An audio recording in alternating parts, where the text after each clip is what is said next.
लेकिन इस दौरान कहीं ना कहीं पुलिस प्रशासन का रवैया और सरकार का रवैया किसानों के खिलाफ रहा। नहरों में पानी अभी पहुंचा नहीं है, अभी नहरों में पानी पहुंचना बाकी है। ये एक प्रकार से तानाशाही है और एक समुदाय विशेष वर्ग को टारगेट किया गया है। कमांड एरिया के जो किसान हैं, जो मीणा समुदाय की संख्या में ज़्यादा है, उनको टारगेट करके उनके ऊपर मुकदमे लगा दिए। और दूसरे समुदाय की ओर से जिन लोगों ने हिंसा को भड़काया, जिन लोगों ने कानून की पालना नहीं करी, 20 साल तक 5 नाव को रोक के रखा, उनके ऊपर कोई मुकदमा नहीं है। हथियार लेके और सब प्रकार से उन्होंने किसानों के साथ में खिलवाड़ किया, उनकी भावनाओं के साथ खिलवाड़ करा। सरकार ने कहा कि हम 1 तारीख को गेट नहीं खोल पाएंगे और किरोड़ी लाल जी की बात को भी उन्होंने खराब करा, किसानों की बात को भी उन्होंने खराब करा। तकनीकी खामी तो उसमें ऐसा कुछ नहीं था। मेन इशू था कि जो गेट थे 5 ना के, उनको समुदाय विशेष वर्ग के लोगों ने पहले से ही खराब कर रखा था। उनमें मोरम और पत्थर टाइप यानी कि बिल्डिंग वगैरह करके गेटों को खराब कर दिया था। लेकिन इसमें लापरवाही प्रशासन की रही। तो भाई हमें आवाज़ तो उठानी पड़ेगी, हमें हमारा हक तो मांगना पड़ेगा। अगर हमने कोई गलत काम करा है, लॉ एंड ऑर्डर की अगर हमने कहीं पालना नहीं करी, तो हमें जेल में डालो, कोई दिक्कत नहीं है। अगर मांग कभी रही होती तो कभी तो वो कोर्ट में गए होते, कभी तो वो सरकार के पास गए होते कि भाई हमारी लिफ्ट नहर बने, हमारे गाँव को पानी मिले। लेकिन उनकी कोई मांग ही नहीं है। उनकी तो एक ही मांग है, किसानों का पानी रोक दो। ये कोई मांग थोड़ी है, ये मांग नहीं है, ये उनकी जिद है जो गलत है। नमस्कार, मेरे साथ पांचना बांध मुद्दे को लेकर के आज बातचीत करने के लिए मनोज जी मीणा हैं। जिस प्रकार से पूरा पांचना बांध में नहरों में पानी छोड़ने को लेकर के करौली और सवाई माधोपुर में जिस प्रकार से आंदोलन हुआ और उसको लेकर के आज जिस प्रकार का माहौल बना और उसके बाद जिस प्रकार प्रशासन को झुकना पड़ा, सरकार को झुकना पड़ा और उसके बाद अब युवाओं की जीत हुई है। लेकिन कुछ ऐसी समस्याएं हैं जिसको लेकर के अभी भी युवा परेशान हैं। मेरे साथ मनोज जी मीणा। सर, जिस प्रकार से पांचना बांध की नहरों में पानी पहुंचा और उसके बाद जो चीज़ें हुई है, क्या वजह रही?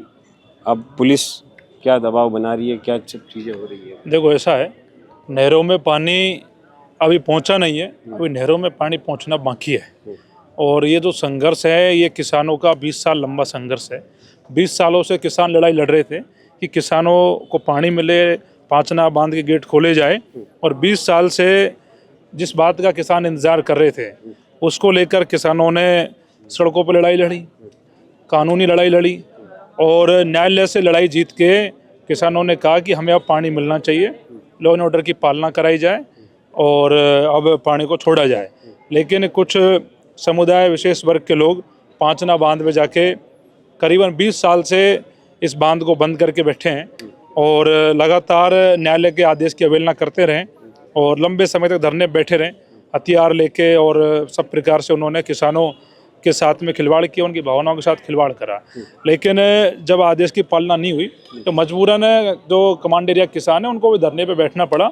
और जब हम धरने पे बैठे तो सरकार ने समझौता करा कि भाई पानी किसानों को मिलेगा और 1 तारीख को आपके जो पांचना बांध के गेट खोल दिए जाएंगे। और किरोड़ी लाल जी खुद हमारे बीच पहुंच के इस बात को उन्होंने वहाँ पे रखा और हम सब लोग किरोड़ी लाल जी का सम्मान करते, हमने इस बात को माना। लेकिन सरकार अपनी बात से पलटी और सरकार ने पलटी मारी। सरकार ने कहा कि हम 1 तारीख को गेट नहीं खोल पाएंगे और किरोड़ी लाल जी की बात को भी उन्होंने खराब करा, किसानों की बात को भी उन्होंने खराब करा। फिर ये बात हुई कि 6 तारीख को पांचना के गेट खोल दिए जाएंगे। लेकिन जब 6 तारीख को हमने इंतजार करा, उसके बावजूद भी पानी नहीं आया तो किसानों में आक्रोश पैदा हुआ, तनाव पैदा हुआ और लोग धरने पे बैठ गए। और कहीं ना कहीं सरकार ने कहा कि तकनीकी खामी के कारण से गेट नहीं खुले, और उसमें तकनीकी खामी तो उसमें ऐसा कुछ नहीं था। मेन इशू था कि जो गेट थे पांचना के, उनको समुदाय विशेष वर्ग के लोगों ने पहले से ही खराब कर रखा था। उनमें मोरम और पत्थर टाइप यानी कि बिल्डिंग वगैरह करके गेटों को खराब कर दिया था। लेकिन इसमें लापरवाही प्रशासन की रही। प्रशासन को ये चीज़ का पता होना चाहिए था, ये गेट खराब है और गेट खुलेंगे नहीं, तो समय रहते उनको ध्यान देना चाहिए था। जब 6 तारीख को हमारा पानी नहीं आया, धीरे धीरे पानी आया जैसे सिंगल फेस की मोटर चलती हो, तो हम 3 दिन और धरने बैठे। फिर किरोड़ी लाल जी को बुलाया और समझौता हुआ कि 7 से 10 दिन में हम गेटों को ठीक करेंगे और फिर टेस्टिंग करेंगे। अभी 7 से 10 दिन का समय चल रहा है, 17 तारीख को वो समय खत्म होगा। 17 तारीख से पहले सरकार को टेस्टिंग करनी है और किसानों को जो पानी मिलना है वो शायद 17 से पहले मिले, उम्मीद है। लेकिन इस दौरान कहीं ना कहीं पुलिस प्रशासन का रवैया और सरकार का रवैया किसानों के खिलाफ रहा और जो किसान अपने हक की मांग कर रहे थे, उनको पानी तो भी नहीं मिला। लेकिन जो वहाँ पे किसान आंदोलन कर रहे थे हमारे साथ में, हमारे सहित उनके तमाम लोगों के ऊपर मुकदमे दर्ज कर दिए अलग अलग धाराओं में मुकदमे दर्ज कर दिए, अलग अलग थानों में मुकदमे दर्ज कर दिए। तो कहीं ना कहीं ये एक प्रकार से तानाशाही है और एक समुदाय विशेष वर्ग को टारगेट किया गया है। कमांड एरिया के जो किसान हैं, जो मीणा समुदाय की संख्या में ज़्यादा है, उनको टारगेट करके उनके ऊपर मुकदमे लगा दिए। और दूसरे समुदाय की ओर से जिन लोगों ने हिंसा को भड़काया, जिन लोगों ने कानून की पालना नहीं करी, 20 साल तक 5 नाव को रोक के रखा, उनके ऊपर कोई मुकदमा नहीं है। तो कहीं ना कहीं जो ये पुलिस की प्रशासन की कार्रवाई है, ये भेदभावपूर्ण है और द्वेषतापूर्ण करी जा रही है। तो हम ये विरोध कर रहे हैं कि जो ये कार्रवाई पुलिस कर रही है, इस कार्रवाई को रोका जाए। अगर हमने कोई गलत काम करा है, लॉ एंड ऑर्डर की अगर हमने कहीं पालना नहीं करी, तो हमें जेल में डालो, कोई दिक्कत नहीं है। आपको रोकूंगा 2 मिनट के लिए। किरोड़ी लाल जी के साथ जो समझौता प्रशासन के साथ हुआ बैठ करके, क्या उसमें ये मांगे नहीं उठाई गई कि जिस प्रकार से मीणा समाज के लोगों पे जो FIR हुई है उसको हटाया जाना चाहिए? नहीं, मांगे उठाई गई है, लेकिन कहीं ना कहीं सरकार किरोड़ी लाल जी की बातों को अनसुना कर रही है। अगर किरोड़ी लाल जी ने कह दिया कि गिरफ्तारियां रुकवाओ, तो पुलिस प्रशासन ने आदेश निकाला 48 घंटे में गिरफ्तारियां होंगी। पुलिस प्रशासन ने कहा कोई मुकदमा नहीं होगा रोड ब्लॉकेज वगैरह इशूज में, लेकिन फिर भी इन्होंने किसानों के ऊपर मुकदमे दर्ज करे। क्यों करें? समझौतों के खिलाफ जाके करें। अब हमारा ये कहना है साहब कि जब सारा समझौता हुआ है तो इन मुकदमा को वापस ले लो। कमांड एरिया के किसानों के ऊपर जो मुकदमे करे सारे वापस होने चाहिए। और अगर कमांड एरिया के किसानों की अगर हमारी कोई गलती है तो हम गिरफ्तारी देने को तैयार है, लेकिन या तो हमें गिरफ्तार करो या मुकदमे वापस करो। लेकिन ये तो दोहरा चरित्र है कि आप मुकदमे भी करते हो और ये भी कहते हो कि हम कोई कार्रवाई नहीं कर रहे। तो मुकदमे आपने कर दिए, कागजी कार्रवाई जीवन भर रहती है। कागजी कार्रवाई जब भी खत्म होती है तब सरकार उस पर सहमति जताए। तो भजनलाल सरकार ये कहें, पुलिस प्रशासन ये कहें कि हम इन मुकदमा को वापस लेते हैं, वापस ले लेंगे, तो हमें पता लग जाएगा सरकार की मंशा और प्रशासन की मंशा ठीक है हमारे प्रति। लेकिन हम ये मांग कर रहे हैं कि मुकदमा को वापस करो। जो दूसरा समुदाय है उनके ऊपर कोई मुकदमा क्यों नहीं है? उन्होंने 20 साल 5 नाव को रोक के रखा, 1.5 महीने वहाँ हथियार लेके वो बैठे रहे, तो उनको क्यों छोड़ा जा रहा है? उनसे कोई अलग प्रेम है SP साहब का, DG साहब का, भजनलाल जी का? ये हमें बता दे। या तो भजनलाल जी ये कह दे कि भाई मैं जो कमांड एरिया के किसान हैं उनका मैं मुख्यमंत्री नहीं हूँ, या पुलिस प्रशासन ये कह दे कि जो पुलिस प्रशासन का काम है वो कमांड एरिया किसानों के खिलाफ है। हम इनको नहीं मानेंगे। आपके पास कोई नोटिस आया क्या? पुलिस के जो अधिकारी है SP साहब करौली के, उन्होंने प्रेस कॉन्फ्रेंस करके ये कहा कि ये लोग इनको चिन्हित करके हम पकड़ेंगे। वो बाकायदा उन्होंने प्रेस कॉन्फ्रेंस करी है। ये कब की बात है? 2 दिन पहले की। अब तो 3 दिन हो गए, 48 घंटे का टाइम दिया, लेकिन कहीं ना कहीं लॉ एंड ऑर्डर बिगड़ने की उनको अंदेशा होगा, क्योंकि लोगों में आक्रोश है। और मैंने परसों के दिन अधिकारियों को फ़ोन करा कि अगर आपको मेरे को गिरफ्तार करना है तो आप मेरे को टाइम बताओ, आप जगह बताओ, मैं खुद आता हूँ। आप परेशान मत हो। आप ये सोचो कि हम कोई मुकदमों से भाग रहे हैं, तो हम भागने वाले लोग नहीं हैं। हम तो सामने करने वाले लोग हैं और खड़े हैं। हमने कोई गलती थोड़ी करी तो भागे। हम क्यों भागे? भागे तो वो जो आदमी गलत हो। और आप हमें आदेश दीजिए कहाँ है। और आज हम जो यहाँ पे जो महेश नगर में आया हूँ, और यहाँ आके हम यही बात करेंगे कि अगर भाई कहीं ना कहीं अगर हमारी कोई गलती है तो आप गिरफ्तार करो, गलती नहीं है तो मुकदमा को वापस लो। और मुकदमा को वापस नहीं लोगे तो हम फिर जो अगला स्टेप लेंगे फिर हमारे हिसाब से लेंगे। ये जो भड़काऊ बयानबाजी उधर से भी हुई, जिस प्रकार से गुर्जर भाइयों ने जो जिस प्रकार से भड़काऊ बयानबाजी की, खंडी में मैं भी था उस दिन जब महापंचायत हुई थी, जहाँ पर किरोड़ी लाल जी ने ऐलान किया था। उसके बाद महापंचायत समाप्त हुई, लेकिन जिस प्रकार की शब्दावली बोली गई आंदोलन खत्म होने के बाद सोशल मीडिया पर, क्या उससे बचा जाना चाहिए? देखो ऐसा है, गलत शब्दों का यानी कि ऐसे कहे कि कोई गाली गलौज करे तो उसका कोई पक्षधर नहीं है। अगर मैंने कोई गाली गलौज करी हो तो मेरे को बताओ। लेकिन दोनों तरफ से जो गाली गलौज हुई है वो निंदनीय है।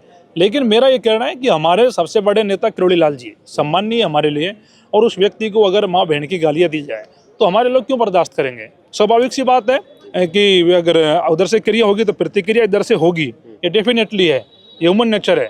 तो कहीं ना कहीं जो गाड़ियों की जो शुरुआत है वो उस समुदाय विशेष के द्वारा करी गई, और उसके प्रतिक्रिया में हो सकता है कि हमारे किसान भाइयों ने या हमारे समुदाय की ओर से कोई प्रतिक्रिया दी हो, तो उसको लेकर तो मैं ये नहीं कह रहा कि भाई सही है। मैं कह रहा हूँ अगर कोई गाली गलौज कर रहा है तो वो गलत है। अच्छा, एक बात और है कि अब पानी छोड़ने का जब प्रोसेस चालू हो चुका है, लेकिन नहरों की स्थिति वैसी नहीं है कि उसमें पानी जा पाए। मैं खंडीप के पास जब गया था तो गाँव में मैंने नहरों की स्थितियाँ देखी, उसमें दीवारें गायब हो गई है, नीचे कचरा जमा है। अगर पानी आएगा भी तो कैसे आएगा? आपने क्या नहरों को लेकर के भी प्रशासन से ये कहा है कि भाई नहरें दुरुस्त की जाए? देखो, टेस्टिंग जब प्रशासन कर रहा है तो उसमें प्रशासन की ये जिम्मेदारी है कि पांचना के गेट ठीक है कि नहीं है, नहर दुरुस्त है कि नहीं है, और नहर की सफाई हुई कि नहीं हुई, तो वह सारी चीज़ें प्रशासन के ऊपर है। लेकिन प्रशासन का फेलियर रहा। उन्होंने 24 को धरना खत्म कराया, 6 तारीख को पानी खोलना था, तो 12 दिन तक वो सोए रहे हैं। उन्हें ये नहीं पता गेट खराब है। लापरवाही प्रशासन की है। नहर ठीक है कि नहीं है, किनकी जिम्मेदारी है? प्रशासन की जिम्मेदारी है।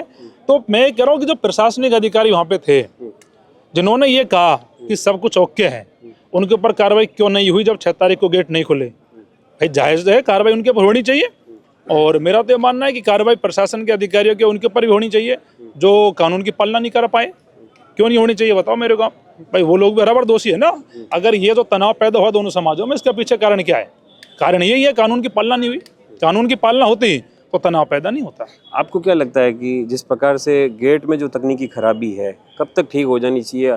क्योंकि एक बार फिर खराबी हुई थी तो रात भर जो है किसानों ने धरना दिया, उसके बाद सुबह 5 बजे गेट खोले गए थे। 1 तारीख की शायद बात है ये। उसके बाद फिर तकनीकी खराबी आई, तो बार बार तकनीकी खराबी वजह है या वजह कुछ और है? अब देखो, ऐसा है, 2010 में ये आदेश आया कि पांचना के गेट खोले जाए। गहलोत सरकार थी, गहलोत जी ने पुलिस प्रशासन को भेजा, लेकिन वहाँ समुदाय विशेष वर्ग के लोग वहाँ धरने पे बैठ गए और विरोध करा। गहलोत साहब पीछे हट गए, उनकी सरकार पीछे हट गई, पानी नहीं खुला। 2022 में फिर आदेश आया, फिर वही घटनाक्रम शुरू हुआ, फिर वो लोग वहाँ बैठ गए, फिर सरकार पीछे हट गई। और 2026 में भी वही घटनाक्रम हुआ। कोर्ट का आदेश आया, आदेश आते ही, जैसे आदेश आते हैं वो लोग धरने पे बैठ जाते हैं। उनकी कोई मांग नहीं है, कोई मांग नहीं है उस समुदाय की कि हमें कोई पानी चाहिए। उनकी एक मांग है कि कमांड एरिया के किसानों का पानी रोका जाए। और लोकतंत्र में मेरे को आप ये बताओ, पांचना बांध सार्वजनिक संपत्ति है, सरकारी संपत्ति है। कोई समुदाय विशेष वर्ग का तो पांचना बांध है नहीं है, और सरकारी संपत्तियों पे सबका अधिकार होता है। और पानी तो भाई सबका अधिकार है, सबको मिलना चाहिए संविधान में। और पानी नहीं मिलेगा तो फिर हम सरकारों से और क्या उम्मीद करेंगे? लेकिन जब छोटी सी चीज़ में अगर इन लोगों की मानसिकता ये है कि ये पानी 20 साल से रोक के बैठे हैं, तो इनसे लॉ एंड ऑर्डर की, कानून की पालना की और क्या उम्मीद कर सकते हैं? ये कानूनन अपराध करा है 20 साल से। मैं तो कह रहा हूँ पुलिस प्रशासन से कि 20 साल में जो इन्होंने किसानों को नुकसान करा, उन किसानों को सरकार मुआवजा दे। 20 साल में किसानों की सही तरीके से फसल पैदा नहीं हुई, बहुत सारे किसानों ने सुसाइड भी करा होगा। उनका जिम्मेदार कौन है? उनका जिम्मेदार है ये अधिकारी, जिम्मेदार है ये सरकार, जिनकी मंशा किसानों के प्रति ठीक नहीं रही। और अब भी बार बार कभी गेट खराब है, कभी 1 तारीख को फलानी दिक्कत है, नरेंद्र मोदी जी आ रहे हैं, कभी कोई और दिक्कत बता के टालने का काम करा। लेकिन इस बार जनता का आक्रोश था और सरकार को झुकना पड़ा। और हमारी लड़ाई, मैं आज भी कह रहा हूँ आपके माध्यम से, कोई समुदाय विशेष से नहीं है। हमारी लड़ाई कानून प्रशासन से है। लेकिन अगर एक समुदाय विशेष वर्ग के लोग पानी को रोकते हैं तो भाई हमें आवाज़ उठानी पड़ेगी, हमें हमारा हक तो मांगना पड़ेगा। लेकिन वो समुदाय अगर पानी को बंद कर देता है और खुद को सही ठहराता है, तो कानून में कोई भी पूरे इंडिया में, पूरी धरती पे सही नहीं बता सकता कि किसी का आप पानी रोको ये ठीक है क्या कानून है ना? आप बताओ मेरे को, आप पत्रकार हो, क्या ठीक है पानी रोकना? ठीक है क्या? नहीं है ठीक।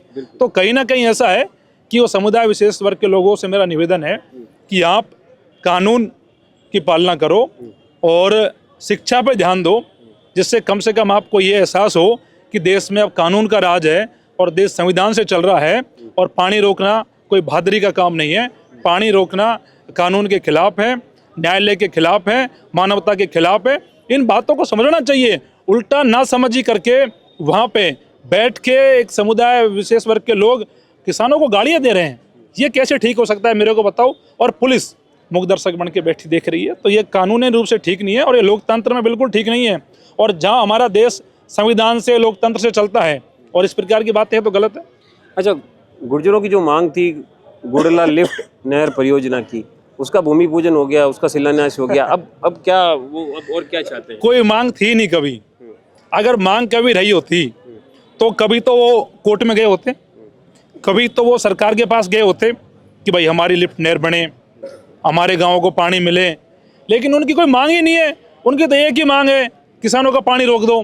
ये कोई मांग थोड़ी है, ये मांग नहीं है, ये उनकी जिद है जो गलत है।